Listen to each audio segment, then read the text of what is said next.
Okay. You can start. Okay. All right. This week is Vayakhel-Pikudei. It's also Parshas HaChodesh. Okay. So in Vayakhel begins continuation. Moshe gathers the Jewish people and he instructs them about the mitzvah of constructing the Mishkan.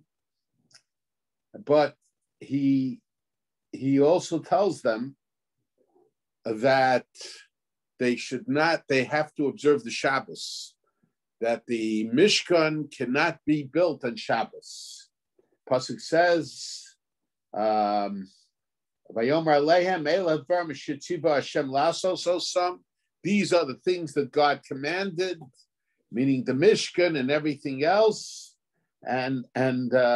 but it starts off Sheishes Yomim Te'asam Malacha V'Yom Hashvi Yelachem Kodesh Shabbos Shabbos L'Hashem Kosam Malacha Yumas. In other words, one has to observe the Shabbos, and even the Binyan Beis Hamikdash or in the Mishkan does not take precedence over Shabbos. And to a certain degree, this is a repeat of last week's Sedra. In last week's Sedra, it says, Vayomer Hashem Moshe, V'ata Daber al B'nei Yisrael, Leimor, Aches Shabsosai Tishmoru, Dozi, Beini V'neichem, L'dorasechem, Vazkini Hashem Mekachtem. But, in other words, yes, you have to build a Mishkan, but you have to be careful not to violate the Shabbos in building the Mishkan. And in other places in the Torah also, we find linkage between Shabbos and the Beis Hamikdash. As so Shabsosai Tishmaru u'Mikdashai Tiro. So there is a special relationship between Shabbos and the Mikdash and the Beis Hamikdash and the Mishkan. And more than that, we know that our sages derive what malachos, halamites malachos, the 39 forms of work that are prohibited on Shabbos is derived from the Mishkan. In other words, the malachos, the forms of work that were used in the construction of the Mishkan, that is what is prohibited on Shabbos. So the question is, what is the connection between Shabbos and the Mishkan? And we could rephrase the question. We could add to the question. In other words, it seems that what was prohibited on Shabbos was the work that was done in the Mishkan, the forms of labor that was done in constructing the Mishkan. Now we know the Jewish people were given the mitzvah of Shabbos in Morah, or at the time of the Man, a little bit afterwards. And the Mishkan, and certainly in the Aseres HaDibros, Shabbos is mentioned. And the Mishkan was not given to them till after Aseres HaDibros. The mitzvah of Asuli Mikdash Shachanti B'Sochan was only given to them later. There is a machlokis exactly when it was given. So how is it that the Mishkan serves as the source for informing us about what malachos are asur on Shabbos? It's possible we could suggest, to answer that question, that sometimes the later event is the later event is the cause of the earlier event. The theological approach in history The Beis Halevi says that we say Pesach, Ba'avur zeh asa Hashem li b'tzeisi Mitzrayim, because of this, because of Pesach, matzah and maror, HaKadosh Baruch Hu took me out of the land of Egypt. It doesn't just have reference, or it doesn't have reference to the matzah and maror and the carbon Pesach that the Jewish people had when they were in Egypt. But we say Ba'avur zeh, because of this, we mean the matzah u'maror that's on our table this year at the Seder. In other words, in history, the Jewish perspective of history is not just a cause and effect relationship. Sometimes the theological approach of history, the later event could be the cause of the earlier event. So it could be suggested that the malachos that were given to them, that the Mishkan is the cause of what halachos are prohibited on Shabbos. But of course, HaKadosh Baruch Hu knew what the construction of the Mishkan would entail, and he told them what malachos are prohibited. But it was the Mishkan that was the cause of determining what malachos are prohibited on Shabbos.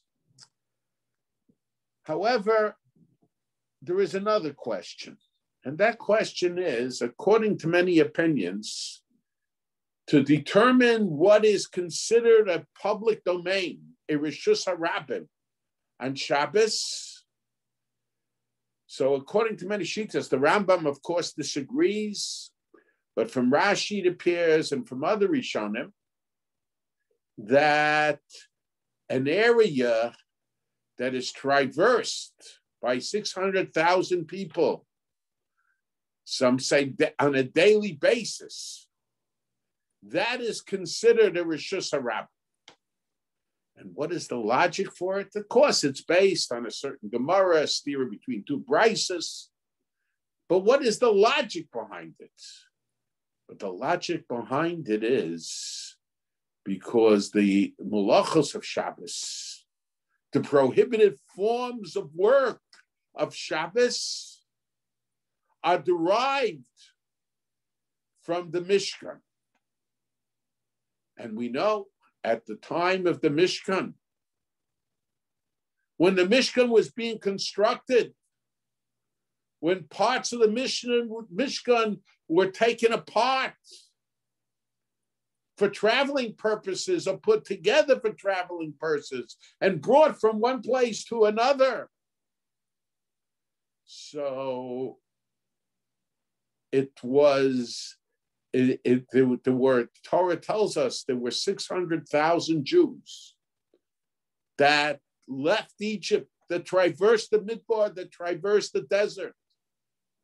And since that's the criteria for determining the laws of Shabbos, the prohibition of the work that can be performed on Shabbos, so a Rishus HaRabim is considered an area that has 600,000 people traversing it. And the question is asked by the Rishonim already, 600,000, there were many more. There's this big discussion in the Medrash, Rabbi Kiva and other Tanoim, Mechilta, how many exactly there were. But it might have been 3 million. But the question is, there were many more than 600,000. When the Torah tells us about 600,000, the Torah is talking about those over the age of 20, those that were counted. So how is it that if you have just 600,000 that is considered a Rishus Harabim, according to Rashi's opinion. Of course, according to the Rambam, any public area that has certain conditions attached to it is considered a Rishus Harabim. Even a desert, according to the Rambam, since the Rabbim have access to it, since the multitudes can use it, so it's considered a Rishus Harabim. It's considered a public domain. But we have to understand, according to Rashi, why only 600,000? After all, there were many more Jews. And the answer is, yes, there were many more Jews. But since the Torah tells us about the 600,000, we use that as the determining factor. And the question is, what's the logic behind that? And I think we have to raise a question. We know that the laws of Shabbos, the prohibition of Shabbos, as I mentioned before, are based on the forms of work that was used in the construction of the Mishkan. But the question is it because it was used in the construction of the Mishkan that these forms of work are prohibited on Shabbos, or no? These forms of work, it's not because it was in the construction of the Mishkan that these forms of work are prohibited on Shabbos. But the forms of work that were involved in the Mishkan is the way the Torah reveals to us what forms of labor were prohibited on Shabbos. And if we say that the Mishkan is only used to teach us which laws are prohibited on Shabbos, but it's not the reason that it's prohibited on Shabbos, to use the we could say, in other words, the Mishkan is what we call in Hebrew, it's a simon, a sign. It's a way of our knowing what forms of work are prohibited. But the reason these works are prohibited, that does not have to do with the Mishkan. So then we can understand very well, since the Torah explicitly talks about 600,000 people, even though there were many more there. But when the Torah talks about the number of people, the number that's mentioned in the Torah is 600,000. So 600,000 is we use those psukim as the source for knowing what it was considered a public domain. And if we say that, we could say that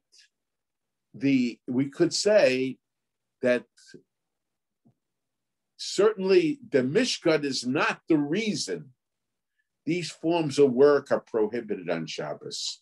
We could say the very contrary.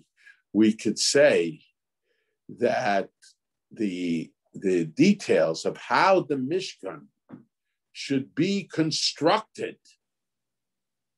was based on the forms of work that are prohibited on Shabbos. And to a certain degree, that intensifies the relationship between Shabbos and the Mishkan. Shabbos was the reason certain forms of work were used in the construction of the Mishkan. And we have to understand, what is the connection? Now, in Parshas Noach, the Torah tells us that after the Mabul, after the flood, so Noach left the teva, he left the ark, and he gave a sacrifice for all the kosher animals. And of course, he left over some animals, but gave a sacrifice from the kosher animals that were on the teva, that were in the ark. And the Torah tells us, "Vayiven Noach mizbeach l'Hashem," that Noach built an altar. Vayikach mikol habehema hatahora mikol ha'of hator vayal olos b'mizbeach. He gave sacrifices on the altar, and then the Torah says, "Vayorach Hashem es reach hanichoach." God smelled the pleasing aroma. Vayomer Hashem alibo, God figuratively said to his heart, Lo osif l'kala odes ha'adama b'avur adam, ki yetzalei v'adam ra minurav. So God, in a sense, committed himself not to destroy mankind again. But what initiated that? It was God smelling the sweet smell of Noach's carbon, of Noach's sacrifice. And the question is, why all the Avos, Avram, Yitzchak, Yaakov, they all gave karbanos. They all gave sacrifices. Adam gave sacrifices. Cain and Hevel gave sacrifices. It says that God turned to the sacrifice of Hevel. He certainly accepted the sacrifices of Avram, of Yaakov. So why is it that the Torah does not say there by Yorach Hashem Esreach Hanichoach that God smelled the good smell, the pleasing smell of the sacrifices of Abraham, of Yaakov, of Adam, of Hevel. Why isn't that same expression used? Why only in regard to Noach is that expression used? And I think the answer is very simple. In the Tochacha, HaKadosh Baruch Hu tells of the Jewish people that when they sin, V'hashimosi es mikdashechem v'lo ariach bereach nichochachem. I will destroy, when you sin, I will destroy your Beis HaMikdash. I will destroy your temple.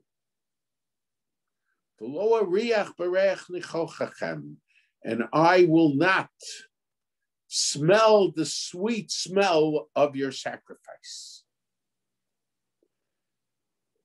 And the Netziv, in his parish, the Netziv felt that even though we paskin that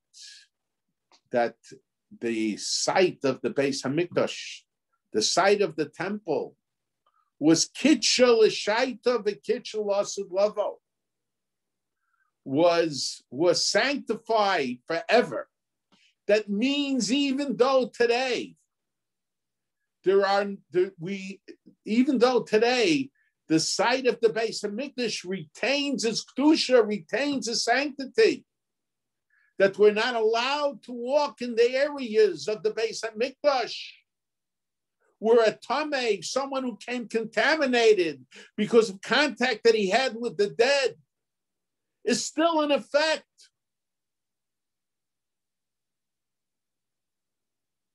Nevertheless, the Netziv says that with the exception of Karban Pesach, and my father felt that according to many Rishonim, even Karban Pesach is not an exception. But the Netziv says that with the exception of Karban Pesach, with the exception of the Passover sacrifice, we are not allowed to give karbanos today, even though we consider to a certain degree that the status of the site of the Beis Hamikdash did not change as a result of its destruction.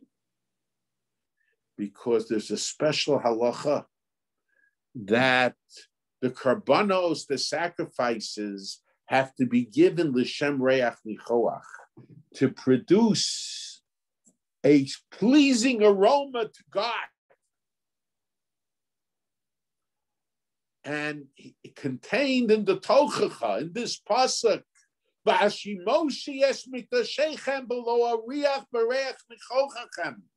that when the Beis Hamikdash is destroyed,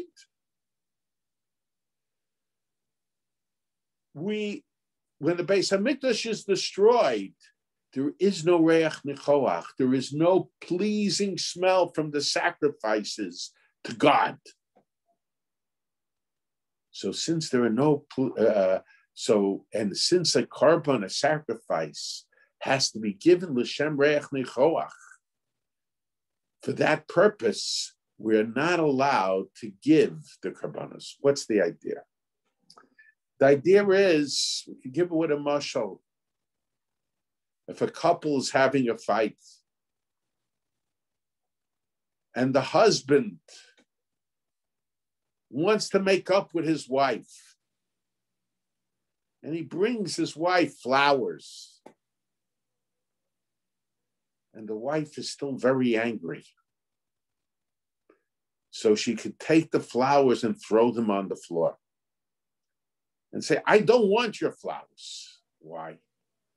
Because acceptance of the flowers is a symbol of an actual relationship. And when he brings the flowers, it's a token, it's a symbol. But the wife considers it as an empty symbol. So instead of taking the flowers, smelling them, putting them on the table, she'll take them and throw them on the floor or throw them into the garbage. She wants the husband to know that the symbol is empty. It's an empty symbol. And in a sense, the Navi says, God says, I don't need your karbanos.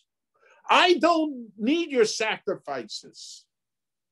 The sacrifices are only a symbol. The word karban comes from the word karov, to be close. But if you act improperly, I don't want your karbanos. Mi bikeses and miyetchem. Who asked you for this? Lama li rov zivchecha yomar Hashem. Why do I need all these sacrifices? The expression of reach nichoach means that God feels that the sacrifice, although it's just a symbol, but the symbol is not empty. It's significant. It's indicative of a real relationship. And so when the Beis Hamikdash is destroyed, why was the Beis Hamikdash destroyed? The Beis Hamikdash, the temple, was destroyed because the Jews did not act properly. And to a certain sense, God felt abandoned by the Jewish people. So in a sense, there is a certain coldness, a separation that exists. And if you just give the sacrifices under these circumstances, it's not that the relationship is restored. It's an empty symbol. If the Beis Hamikdash is destroyed, it's a sign that that HaKadosh Baruch Hu doesn't want that special, does not recognize that special relationship as being enforced right now. And in a sense, what's the idea behind it? The idea behind it is that the world was created for God to dwell among men. In Lubavitch philosophy, they talk very much about dira b'tachtonim. God wanted a residence in the lower worlds. But then, why did the Mabul come? Why did the flood come?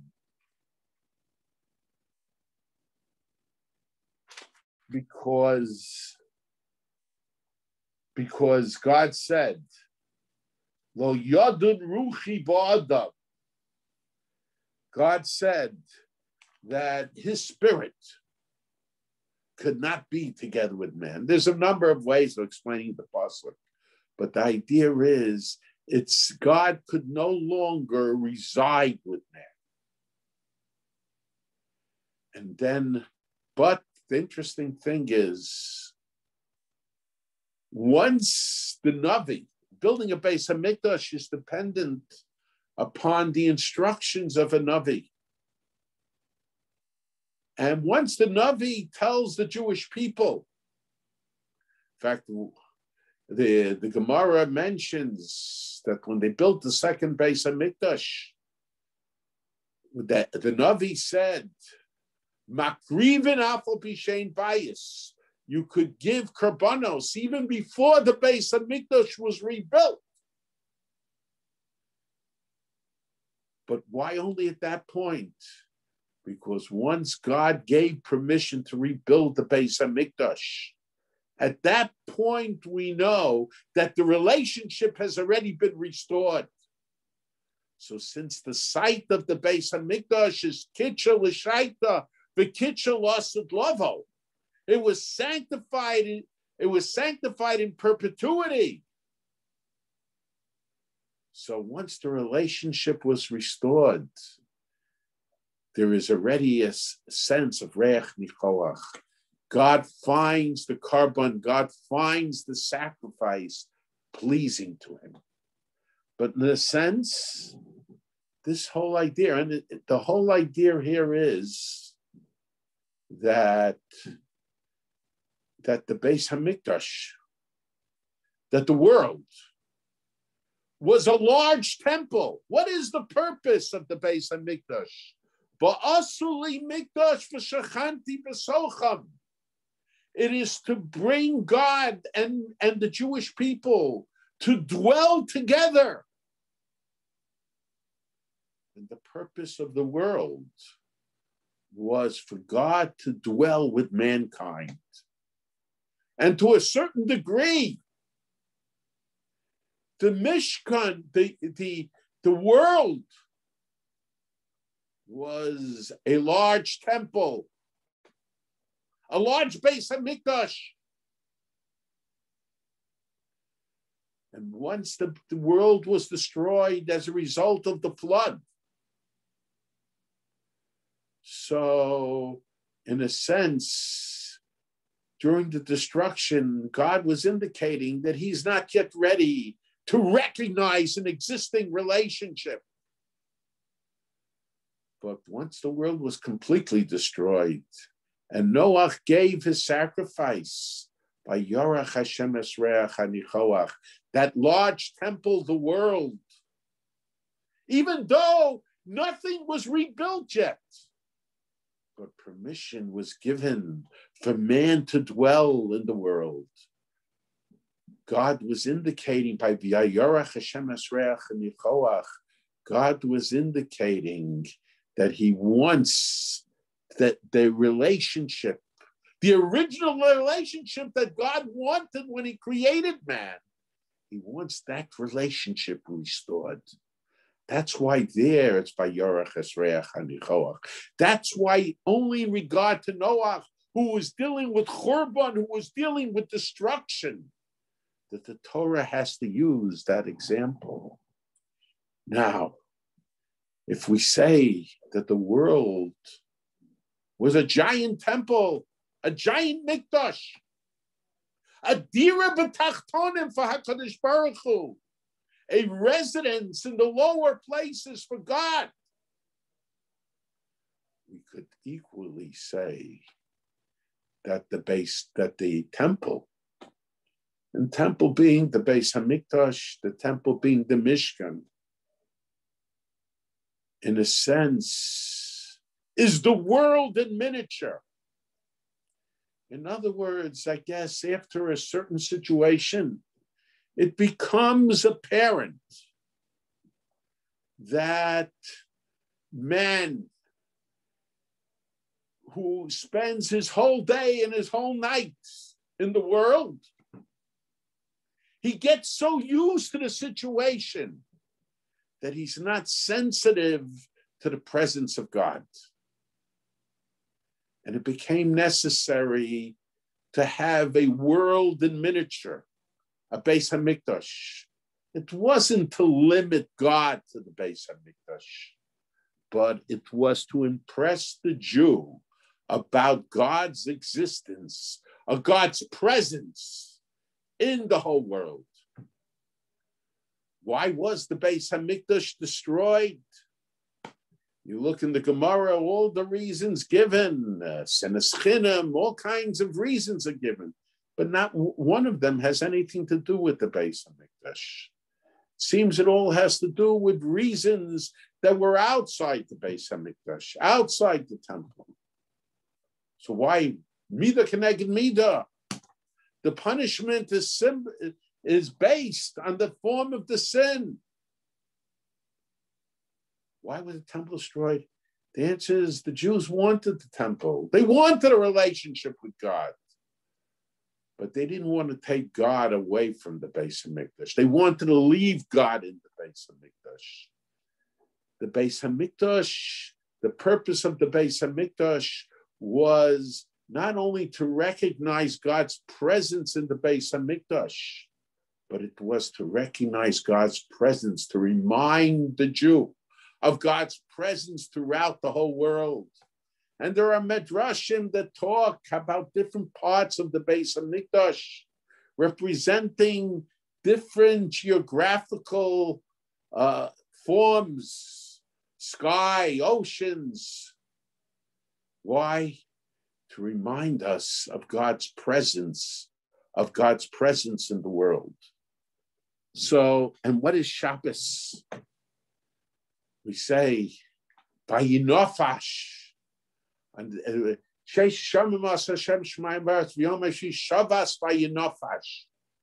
and the Chachmei HaKabbalah say, Vayinofash, that God became the soul of the world.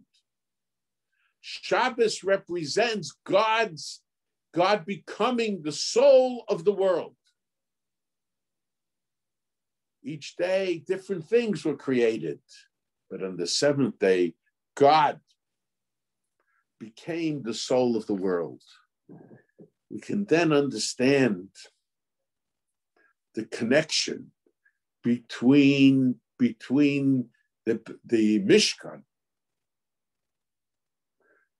The Mishkan, which was the world in miniature from a spiritual perspective, and Shabbos, because Shabbos is the day that we sense that God, in a sense, became the soul of the world. And the Beis Hamikdash and the Mishkan is to remind us of the presence of God in the world. And that's why Shabbos is used. The reason certain malachas were used, certain forms of work in the building of the Mishkan, was because these are the forms of work that are prohibited on Shabbos, to remind us that we have to, in a sense, not be distracted by the work of the 6 days of the week, which very often distracts us from recognizing God. And Shabbos restores our recognition of God, not just in the temple, not just on Shabbos, but everywhere and for all the days of the week. But I think there is another possible explanation, and that is based on a Tosfos in Psachim. Tosfos in Psachim says that Tosfos in Psachim says that Tosfos in Psachim says that Tosfos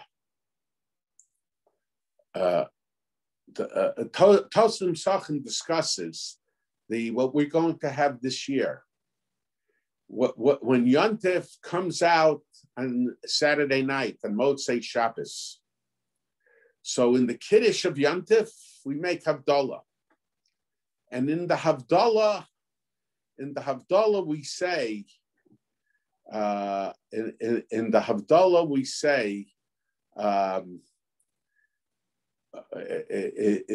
we make Born Re'esh, we make the bracha on the fire. But the question is,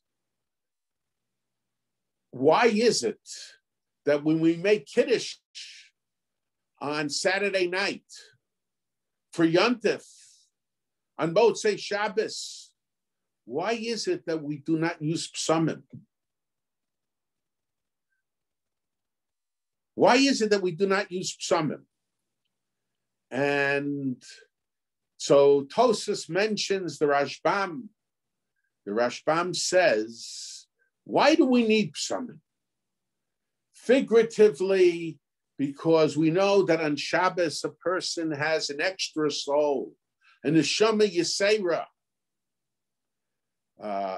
has a neshama yisera, and on Shabbos, when a Motzei Shabbos, when the neshama yisera leaves a person, figuratively he comes weaker. So he uses the psamim to figuratively to give him strength, to overcome the loss of the strength he received from the neshama yisera, from the extra soul of Shabbos that is now leaving him. So the Rashbam says, but Yontif also has a neshama yisera, also has an extra soul. So when we go from Shabbos to Yontif, we don't need psamim. So Tosfos asks against the Rashbam, if that's the case, so after every Yontif, when we make Havdalah, we should use psamim, because Yontif has an neshama yisera. It has an extra soul. So when Yontif is over, figuratively, we're becoming weaker. So the question is, how is it that we don't use psamim, Motzei Yontif? How is it that we don't use psamim Motzei Yontif when we make Havdalah? But I think the answer is very simple. There is a certain principle that my uncle mentioned.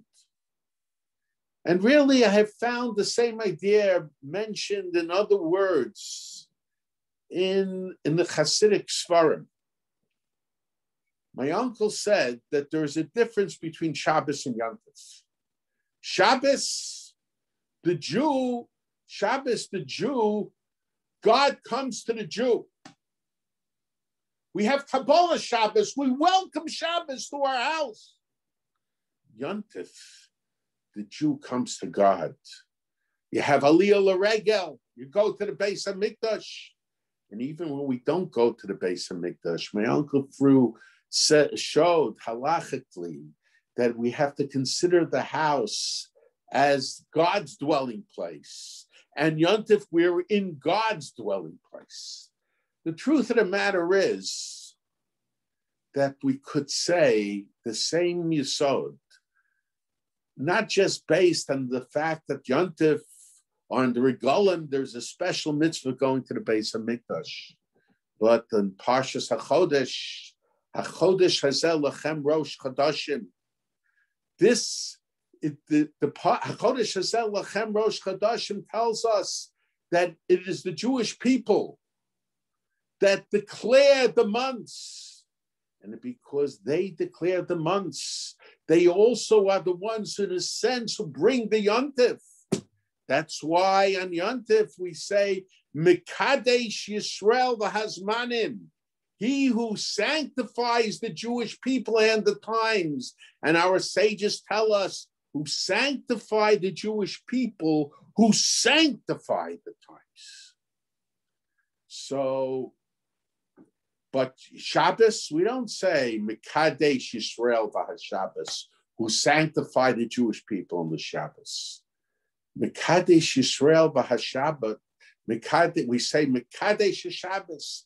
He sanctifies the Shabbos. Why? Because God brings the Shabbos. Whereas Yontif, the Jewish people bring the Yontif. By bringing the Yontif, we are coming to God. We are establishing a meeting with God.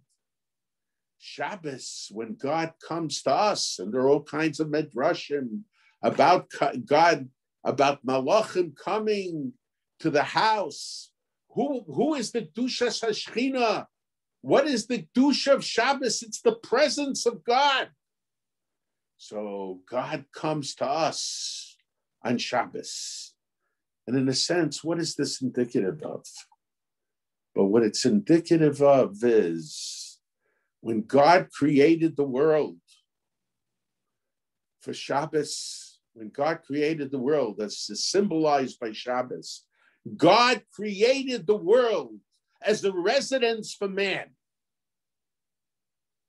And we on Yontif, and so God is the active one. God comes to us on Shabbos because Shabbos is recognition of the fact that God created a world for man. For Aretz Nasan Livnei Adam. And it's very interesting. God became the soul.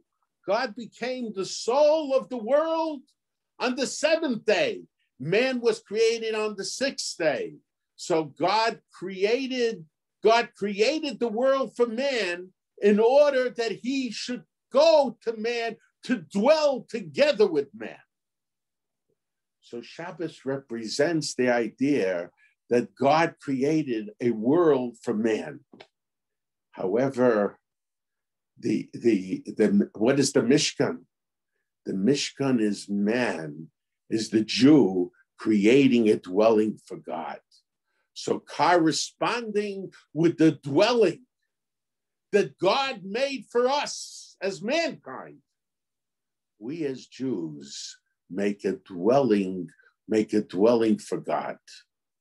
And that could also be part of the relationship between Shabbos and the Mishkan, because the Mishkan is recognition of God creating, is recognition of God creating a dwelling for man, which is symbolized by Shabbos. However, we know that Shabbos has a double perspective. On one hand, Shabbos in the first Asaras Dibros, it mentioned in Yisro. So there, Shabbos commemorates the creation of the world. But in Veschanan, Shabbos commemorates Yetzias Mitzrayim, the Exodus from Egypt. And the question is, the relationship between Shabbos and the Beis HaMikdash, is that based only on Shabbos commemorating creation of the world?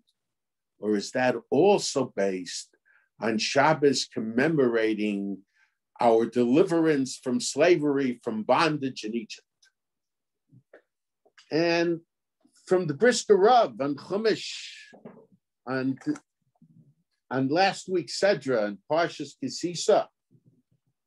So the Brisker Rav says that when the pasuk says "Aches shabsosai tishmoru ka'osi beini uveinechem l'dorosechem l'das kini Hashem mikachtem," but my Shabbos you shall observe, because that is between me and you for your generations, to know that I am sanctifying you. Your Shabboses in the plural form. Why is it here in the pasuk it talks about Shabbos in the plural form? So he says because the first pasuk, when it talks about Shabbos, it's talking about Shabbos corresponding with the Exodus from Egypt. But it's not just Shabbos that reminds us about the Exodus from Egypt. It's all the Yomim Tovim. All the Yomim Tovim are called Shabbos also. So it's not just Shabbos Bereshis. It's not just the seventh day of the week that reminds us of our freedom from Egypt. But all the Yomim Tovim, all the holidays remind us. It's Mekadesh Yisrael V'Hazmanim. They remind us of our exodus from Egypt.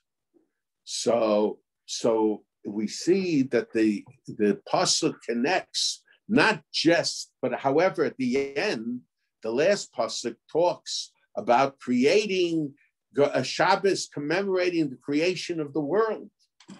But the first pasuk talks only about. The first pasuk talks about Shabbos commemorating the Exodus. So obviously there is a connection between the Exodus, between Shabbos commemorating the Exodus and the Mishkan also. And what is the connection? The connection is that the Shabbos commemorating the world is Shabbos commemorating the Exodus. Why is it that the Jewish people had to be in slavery in Egypt? And what is the nature of Yetzias Mitzrayim, of the Exodus from Egypt? But in other words, the Jewish people went from the service of Paro into the service of HaKadosh Baruch Hu. In other words, when we were slaves in Egypt, we knew the idea of being servants, of belonging. But the purpose wasn't for us to not have any master. But on the contrary, it was that we should enter the service of HaKadosh Baruch Hu, the service of God. And that's how Shabbos commemorates. That's how Shabbos commemorates the idea of us being servants of God. We go from mundane labor into spiritual labor. So it reminds us that we are now the servants of God. And the ultimate avoda, the ultimate service of God was in the Beis HaMikdash. It was in the Mishkan. And it's very interesting. In the Dayenus, the last of the Dayenus is that Nasan Lanu Beis HaBchira. V'lo nasan lanu beis habchira dayenu. In other words, we conclude the Dayenus with the building of the Beis HaMikdash. What is the connection between the building of the Beis HaMikdash, of the temple, and the service and the Yetzias Mitzrayim, the Exodus from Egypt? The answer is the ultimate service is in the Mishkan and in the Beis Hamikdash. It's called avoda. It's called service. So the purpose of Yetzias Mitzrayim was to transform us from being in the service of Paro, from being in the service of man, into bringing us into the service of God. And Shabbos represents this idea when we push the mundane labor away and we involve ourselves only in the spiritual labor of Shabbos. Because of that, we could say that the work in the Beis Hamikdash, to remind us of this fact, the work that was used in the Beis Hamikdash was identified with the works that are prohibited in Shabbos, to remind us that the purpose of Shabbos is, and the purpose of the Mishkan is to be in the service of HaKadosh Baruch. Okay, I just want to add one thing, that this year is dedicated in memory of Mr. Borg. Mr. Borg was an outstanding person. He was a European Jew. He had to struggle, but he was able to build up a family here. He would always be in shul. He would come to shul. He would help with the minyan. And more than anything else, he never pushed himself, no ego. He tried to help everybody out. And matter of fact, he lived across the street. He lived across the street from my parents. And he used to tell me, and he would watch my father from afar. He was a little scared to approach my father. And he used to tell me about my father that they don't make men like that anymore. And what I said at the funeral of Mr. Borg, Moshe ben Sana, that they don't make men like him anymore. He represented the European Jew. And even in America, you could see that he was a European Jew who had the qualities of the European Jew that is now unfortunately disappearing. It's just that those of us that knew him, his memory inspires us all. Okay.